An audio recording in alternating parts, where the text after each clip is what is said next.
Hi, welcome back. I'm joined by our guest here, Bobby Lee. You've been speaking on stage Yes. as co-founder of BTCC.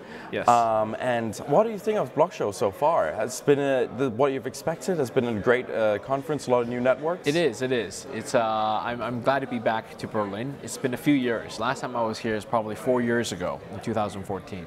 So it's good to be back and good to see that in Germany, Berlin, that the crypto community is alive, more alive than ever. So. Fantastic. Yeah, I mean, Berlin has been quite the host city for BlockShow this year. Yes.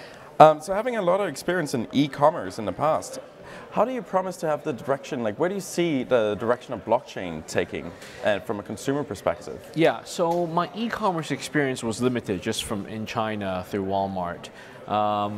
And I don't think it really applies that much to the crypto industry. I think crypto industry is much more about finance, much more about new technology. It's really fundamentally the idea that we have a digital asset that can change the world. So I think the e-commerce impact from crypto will happen later. It's kind of like the internet has to be invented first before e-commerce happens. So same thing with Bitcoin and blockchain. The crypto industry has to be invented first, and then when it's mature, then we will have e-commerce and other business activities being conducted using the crypto, the Bitcoins and so on. That's part of the industry. So I think e-commerce on crypto will happen later.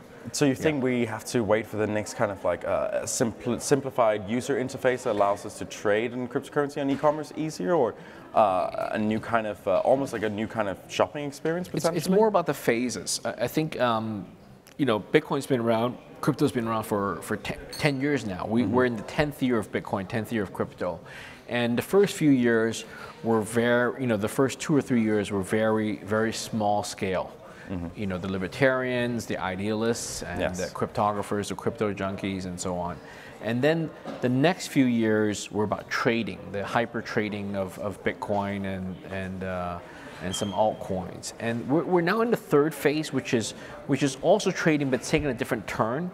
It's a lot of ICOs, tokens, and blockchain projects. So now we're seeing that's brought in another 10, 100 million people in, but we haven't. It still hasn't reached the main stage yet, the main audience yet in terms of a worldwide audience. So I think it's going to take at least 1 or 2 more phases before it reaches the billion-dollar level. Sorry, not billion-dollar, but billion number of people.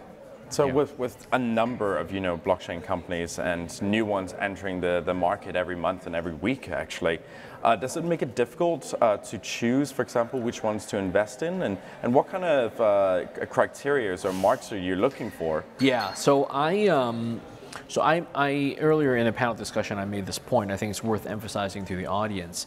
To me, there's a huge difference between investing in a crypto asset versus investing in crypto tokens. A true digital asset are, the 4 of the top ones are Bitcoin, Bitcoin Cash, Litecoin, Ethereum. Those are what I consider true decentralized global digital currencies that should hold value as a store of value, used for payments and so on and so forth. But then we have, in the last year and a half, 2 years, we have this outburst of all these ICO tokens. So tokens are centralized tokens, essentially issued by the group, issued by the founding team, issued by the company. Mostly utility tokens, some security tokens, but those are derivatives. Those are really representations of some utility or some future utility or some discount, some rev share, some security. So they're backed by that sort of promise. So that's very different than fundamentally money.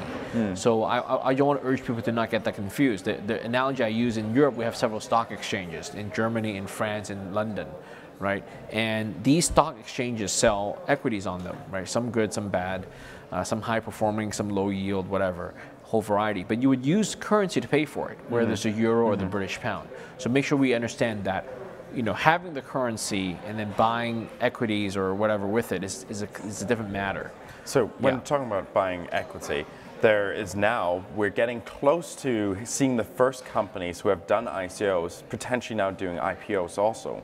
Does this make it more difficult to choose in which side of the business to invest in? If actually it's in the cryptocurrency side or potentially in the equity side, which one? Yeah, well, to me it's very clear. The reason I've stayed away from ICOs because when an ICO team project sells me utility tokens, I find that not very useful, not very compelling. I know a lot of investors, quote unquote investors, still buy into it and spike up the price. But for me, I don't touch ICOs for that reason because they're not true equity. Now, if someone actually runs a good company and actually will sell me equity, either form of paper equity or token equity, then only that condition I would be interested in investing in them. Because fundamentally, the world, I see it distinctly, there are investors, there are lenders, there are customers, and then there are employees. And these four roles are very different. So an employee is someone, as a company, as a CEO, I would pay an employee, they would do work for me, and I pay them a decent salary with bonus and so on. A customer, on the other hand, would pay me for their services, would pay me for the services and the products I offer them. And sometimes there's an advertising relationship where the advertiser pays, the customer uses the service for free, and then they view the ads and so on. And then the remaining two are lenders. So lenders give me money, and then I have obligation to return them the loan with interest that's pre-negotiated and so on, or a floating rate.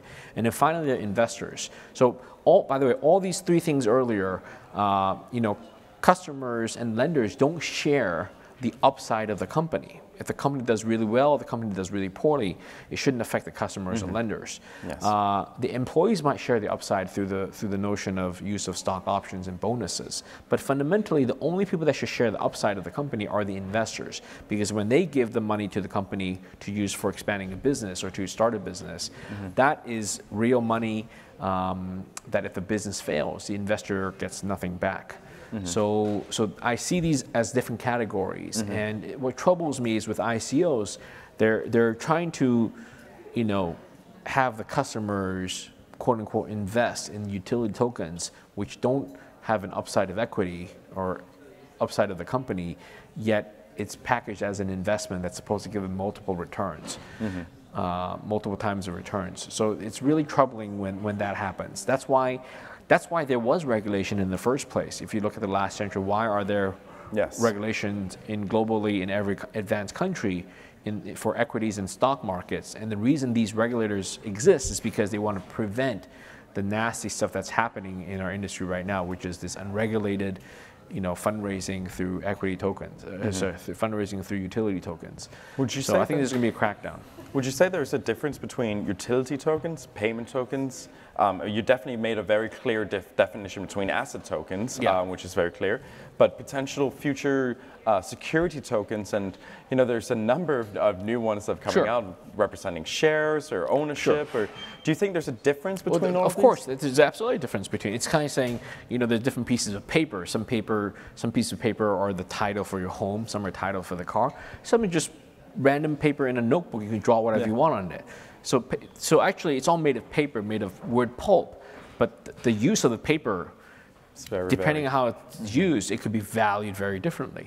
Some paper is used to print money. Some are just copies of the passport, right? So same thing. Just because the word token is in there doesn't mean that it's the same. It's very, very different. So equity tokens, security tokens are the ones that I would be interested in, because that's where I put my money on the line. I want the upside of the business, and I want that protection. I want it to be true equity token protected by the law. So I do get voting rights. I do get equity rights and economic rights to the company as a percentage. Utility tokens to me are just coupons, sort of like a free lunch or a free. Or not a free, but like a golfing session at a new golf course, or like you go into a video game arcade, you have 10 tokens, and you could play the video game, or even like at a subway, right? They have tokens to put in the New York Metro subway. So to me, that's not an investment. To me, that's really not an investment. And when people say they invested in the ICO and bought some utility tokens, I think they got. Not too good. Wrong end of the stick, potentially. Potentially. So you've been involved in the community since about 2013. And Yeah. what are the changes you've seen over the last few years that either have excited you or kind of worried you Yeah. as an investor and also as a person in the community? Yeah, I got involved full time with BTC China since 2013. I actually got involved with Bitcoin 2 years ahead of that, in 2011. That's when I started mining Bitcoin. At the time, unfortunately, I didn't spend too much effort to buy Bitcoins, but in hindsight, that's a regrettable mistake. There's been changes. I think in 2011, it was people, really passionate about Bitcoin as a technology, as a potential for the future. At the time, I remember it was just 100 to 200 million in circulation value, and we all thought maybe it could get to a billion or 100 billion or more. So at the time, it was very experimental, right? That's why we were mining. My brother and I, we all bought our mining hardware. At the time, it was GPUs. Hooking up to mining pools, trying to mine Bitcoin for ourselves. So those were exciting times. And then by 2013, it became a trading industry, a lot of trading, the price fluctuations, high volatility, people making a lot of money, going up 10 times, 100 times. And then, like I said, today, there's a third phase, which is the tokens and the other derivative products. There's also high frequency trading, futures, commodities, options, and so on. So a lot of different things. It's going to get bigger and bigger. Crypto is here to stay. That's the amazing part. It really is here to stay. And we've said, and I've been saying that since 2011, 2013, saying it publicly. And unfortunately, either people don't believe that or people don't get it. So that's why there's going to take another many years, 5, 10, 20 years for the rest of the world to get in on this. Yeah, that's something we've been talking a lot about, and I'd be very curious to hear your opinion on it. And it's how do we get it to become mainstream? How do we get more individuals who, is it that we provide cryptocurrency in the same way potentially like cloud computing, where the consumer doesn't know that they're using a cloud system, it just happens in the back end? That's great. That's a great analogy. That's actually one of the metrics. I would say that would be the metric of when it's already mainstream, meaning people don't talk about it. Right? The fact that you have bank accounts, the fact that you have a credit card, we don't talk about it. Yeah. We don't need to know because we just assume you have a bank account, you have a credit card or a debit card, right? Same thing. Today, we might still ask a question, do you have crypto? Do you have Bitcoin? Well, one day, we won't even ask that question. It'll be preposterous just to ask, do you have a bank account? Or do you have a credit card? Or do you have a mobile phone? We just assume everybody has a mobile phone, a smartphone at that. So that would be the metric. How do we get there? I think two things are very important. Number one is education. Number one is more people need to learn about it, the fundamentals, what it is. We're not saying get a PhD. We're not saying study the software, the code, or the white paper and read it or memorize it. We're not saying you have to be a contributor and have put in changes to GitHub for the Bitcoin repository. What we are saying is people understanding what makes crypto crypto. Why is it a new asset class? Why is it an information-based asset class? How is it different from bearer assets, from gold? How is it different from securities? How is it different from traditional money? So that's not a course. Maybe it's in the form of a book. I plan to write a book later to sort of give a more general audience view of what is Bitcoin, what's the impact of Bitcoin, how it really gives freedom of money. So that's one aspect, education, knowledge, understanding. And it takes a long time. Yes. It takes a long time. We're in the 10th year and barely 100 million people really understand it, or maybe 10 million. So, to get to 1 billion, to get to 10 billion, it's going to take some time. It's going to take some time. It's going to take 10, 20 years. And by then we'll have 10 billion people on the earth. Yeah. And then the second aspect is the price. Let's focus on Bitcoin. Today, Bitcoin's at $7,000. We're talking about 150 billion in circulation value. Some people call it market cap. So what's happening is that with only 100, 200 billion dollars worth of Bitcoin, it can't do much. I mean, it's a lot of money for either you and I, but it really cannot do much in terms of global commerce. We talked about e-commerce. Think of Airbus ordering parts from a supplier in wherever, Europe or Asia or United States. Those payments are done by wire transfer today. They take 3-5 days. Obviously, the banks know each other very well. It's a very practiced wire transfer in terms of Airbus to its component suppliers. Think of Apple paying its suppliers in China, and Japan, and so on and so forth. So those all go through the traditional banking system. So that amount of money in the hundreds of millions, if not billions of dollars on a daily basis, that money cannot squeeze through the crypto channels today. So I don't care if it's Bitcoin, Litecoin, Ethereum, you add it all together. It's just not. It can't handle it. And the reason it can't handle it is not technology. The reason is the price is not there yet.